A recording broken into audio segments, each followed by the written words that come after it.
आज के लेक्चर में जैसे लास्ट क्लास में हमने ट्रांसफ़र ऑब्जेक्ट्स कंस्ट्रक्ट कर लिए थे according to our table structure.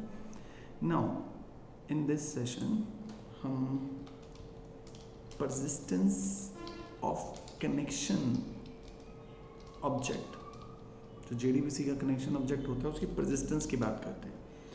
मैं क्या चाहता हूँ कि मेरी एप्लीकेशन में एक कनेक्शन का ऑब्जेक्ट बने जो थ्रू आउट एप्लीकेशन वर्क करे, और जैसी एप्लीकेशन क्लोज हो तो ऑन दैट टाइम वो कनेक्शन ऑब्जेक्ट अपने रिसोर्सेज को रिलीज कर दे. For that purpose I have to use singleton design pattern. तो मैं एक सिंगलटन डिज़ाइन पैटर्न को यूज़ करूँगा. और सिंगलटन डिज़ाइन पैटर्न क्या है? A class which capable to construct its only one object. तो ऐसी क्लास जिसका एक ही ऑब्जेक्ट बन सके, या एक ऐसा अरेंजमेंट जिसमें एक पर्टिकुलर क्लास का एक ही ऑब्जेक्ट बन सके, उसको हम सिंगलटन डिज़ाइन पैटर्न कहते हैं. ठीक. Secondly, configuration detail will be saved और मेंटेन इन सिंगल प्लेस. तो मैं इसे सिंगल प्लेस पे मेंटेन करना चाहता हूँ. तो उसके लिए मैं बेसिकली क्या करने वाला हूँ, मैं नेटबीन्स में जाके एक पैकेज कंस्ट्रक्ट कर रहा हूँ जिसका नाम मैं यूटिलिटी रख रहा हूँ. नाम आप कुछ भी रख सकते हो, पर यूटिलिटी मीन्स यहाँ पर मैं जितनी भी अपनी डिटेल्स हैं वो स्पेसिफाई कर रहा हूँ. मैं यहाँ पर जाता हूँ और एक इंटरफेस डिज़ाइन करता हूँ जिसका नाम है कॉन्फ़िगरेशन डिटेल्स रखता हूँ. तो बेसिकली यहाँ पर मैं जो JDBC का कनेक्शन इस्टेब्लिश करना चाहता हूँ उसकी डिटेल्स को स्पेसिफाई करना चाहता हूँ.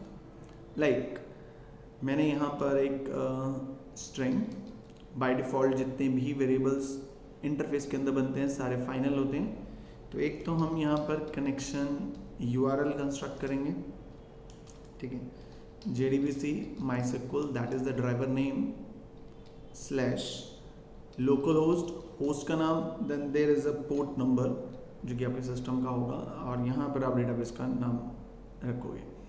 इफ़ यू रिमेंबर, जब हमने MySQL पे काम किया था तो मैं MySQL क्वेरी ब्राउज़र में जाता हूँ एंड लॉगिन, और यहाँ पर हमारे डेटाबेस का नाम है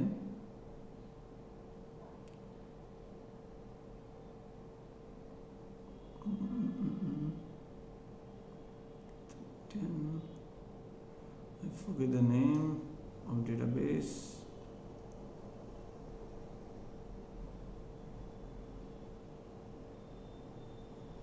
Java 7 current project.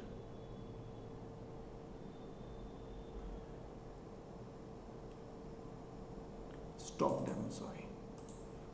Here. तो stock demo, that's my forget, I mistake the database name. तो आप यहाँ पर कंस्ट्रक्ट करते हुए नेटबीन्स के अंदर stock demo स्पेसिफाई करो. आफ्टर गिविंग दिस स्ट्रिंग एक ड्राइवर नेम होते हैं. ठीक है. तो अगर आप यहाँ लाइब्रेरी में चेकआउट करो, आपको कनेक्टर अटैच करने पड़ेंगे. तो राइट क्लिक करो, ऐड जार फोल्डर किया. अब ये कनेक्टर आप ऑफिशियल साइट से डाउनलोड कर सकते हो. आप सिंपली अपने नेट पर जाके MySQL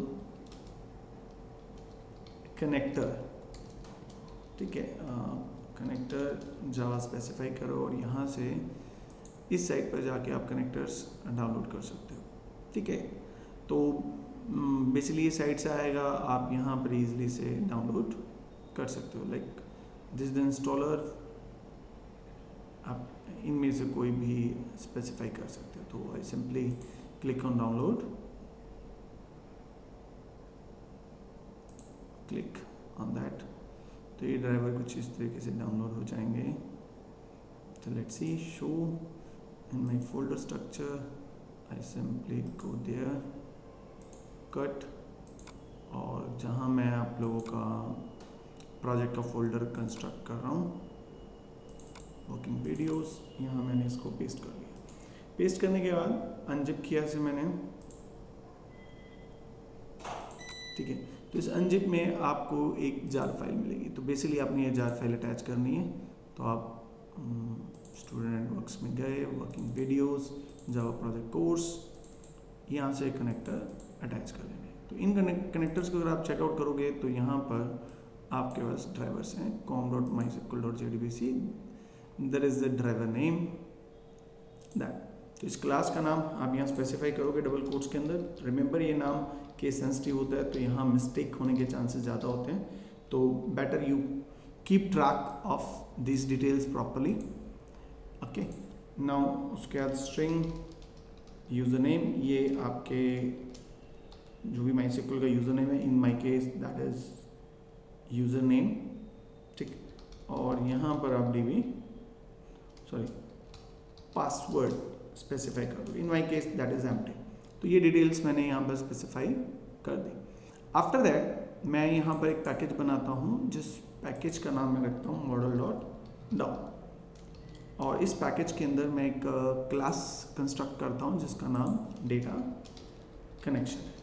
अब इस डेटा कनेक्शन क्लास का सोल पर्पस ये है, यानी अब नाउ मैं I construct a class name data connection which provide static method for giving us connection object, ठीक है। तो कनेक्शन ऑब्जेक्ट बनाने के लिए ये कंस्ट्रक्ट करता है। तो मैं यहाँ पर आता हूँ, सबसे पहले एक प्राइवेट स्टैटिक कनेक्शन मैं java.sql पैकेज का ले रहा हूँ, conn सी, और यहाँ पर आए और एक मैंने प्राइवेट कंस्ट्रक्टर बना लिया, क्योंकि इस क्लास के अंदर सारे के सारे जो मेथड्स हैं वो स्टैटिक बनाने वाला हूँ, और जो भी मेंबर हैं वो सारे स्टैटिक हैं, इसलिए इस क्लास के ऑब्जेक्ट की मुझे एज सच रिक्वायरमेंट नहीं है।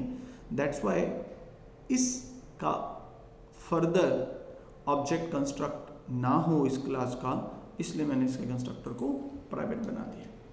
नाउ एक पब्लिक स्टैटिक फंक्शन नया जो कनेक्शन रिटर्न करता है, और गेट कनेक्शन। यहाँ जो एक्सेप्शन आएगी उसको मैं यहाँ हैंडल नहीं करना चाहता, जो इसका कॉलर होगा वो से कंट्रोल करे, तो उसके लिए मैंने एक्सेप्शन थ्रोज कर दी। फिर मैंने यहाँ कंफर्म किया कि कौन अगर वैलिड रेफरेंस होल्ड नहीं करता है, तो आप जो कॉन्फ़िगरेशन डिटेल्स में आपने ड्राइवर नेम लिया है वो स्पेसिफाई करें, और कनेक्शन में ड्राइवर मैनेजर एक क्लास है जो कि कंट्रोल करती है कि कितने ड्राइवर सिस्टम अवेलेबल है, उस क्लास को लेकर हम इसके कनेक्शन को कंस्ट्रक्ट कर लेते हैं। तो यहाँ configuration details dot connection URL, then configuration detail dot user name, ठीक, then after configuration details dot password. तो ये डिटेल्स मैंने एज सच स्पेसिफाई कर दी। आफ्टर दैट रिटर्न कौन कर दिया। तो सी ये तो कनेक्शन इस्टेब्लिश करके देगा। एक मैं स्टैटिक फंक्शन और बना रहा हूँ जिसका नाम है क्लोज कनेक्शन स्पेसिफाई कर रहा हूँ। ये भी इसकी जो एक्सेप्शन है ये खुद मैनेज नहीं करेगा, जिसका कॉलर होगा वो कंट्रोल करेगा। और यहाँ हमने कंफर्म किया कौन क्या वैलिड रेफरेंस होल्ड करता है, तो कौन कनेक्शन क्लोज कर दे, और कौन में इनिशियली हम नल असाइन कर देंगे, ठीक है। आफ्टर दैट हम एक और मेथड बना रहे हैं पब्लिक स्टैटिक, और ये प्रिपेयर स्टेटमेंट रिटर्न करेगा, ठीक है। तो हम यहाँ पे प्रिपेयर स्टेटमेंट के नाम से एक फंक्शन बना लेते हैं जो कि एज अ पैरामीटर क्वेरी लेगा, और ये भी एक्सेप्शन रेज करता है, और मैं एक्सेप्शन चाहता हूँ ये खुद कंट्रोल ना करे, इसको उसका कॉलर मैनेज करे, तो I simply specify that exception in declaration of method. अब यहाँ पर रिटर्न ये गेट कनेक्शन को कॉल करके प्रिपेयर स्टेटमेंट में ये क्वेरी पास कर लेगा। तो सी इस प्रोसेस में मैंने कुछ जनरल मेथड्स बनाए हैं, और ये मेथड्स की मुझे बहुत रिक्वायरमेंट होने वाली है क्योंकि हमारा प्रोजेक्ट डेटाबेस ओरिएंटेड है, तो मैं इसको यूज़ कर लूँगा। ऑल्ट शिफ्ट F एक शॉर्टकट है जिससे ये अरेंज हो जाता है, और मैं कंट्रोल स्पेस बार यूज़ कर रहा हूँ, तो उससे क्या होता है ये पैकेजेस ऑलरेडी इंपोर्ट हो जाते हैं। तो now my class is ready, और अगेन मुझे डाउ क्लासेस को प्लान आउट करना है। तो डाउ क्लासेस में मैं सबसे पहले एक क्लास बना रहा हूँ जिसका नाम मैं डाउ रख रहा हूँ, और इस क्लास को मैंने एब्स्ट्रैक्ट रखा है, और इसके अंदर एक प्राइवेट स्ट्रिंग एरर मैसेज के नाम से एक वेरिएबल बनाया है।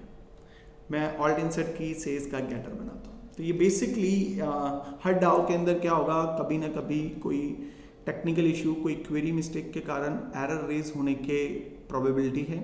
और एरर आने पर वो एरर मैसेज को one class to another class move करने के लिए मैं एक एरर मैसेज नाम का वेरिएबल बना रहा हूँ। इस वेरिएबल को मैं रीड ओनली मोड में रख रहा हूँ। इंटरनली इसकी वैल्यू सेट होगी, पर अदर क्लासेस जो डाउ को यूज कर रही होंगी वो उस एरर मैसेज को यूटिलाइज कर सकती हैं। तो this is the sole purpose of data connection class and DAO class that is general for all DAO and provide a common functionality for every DAO created by us. Now तो इस process में मैंने अपनी configuration details को separate किया है। Data connection को मैंने जनरलाइज मैनर बनाया है, जहाँ भी मुझे कनेक्शन की रिक्वायरमेंट होगी तो मैं इस कनेक्शन को यूज़ करूँगा और दैट चेक एश्योर करेगा कि अगर कनेक्शन ऑलरेडी नहीं बना हुआ तो कंस्ट्रक्ट करे, अदरवाइज जो ऑलरेडी बना हुआ है उसी कनेक्शन को यूटिलाइज कर ले। तो इस प्रोसेस से मैंने परसिस्टेंस ऑफ कनेक्शन को अचीव किया है, यानी कि थ्रू आउट एप्लीकेशन मेरा एक वर्क चले। नाउ इस सेशन में हमने यही डेटा कनेक्शन क्लास को अचीव करना है। नाउ हम अगला स्टेप नेक्स्ट क्लास के अंदर डिस्कस करेंगे। Okay, good day. और मैं ये टैब क्लोज कर देता हूँ।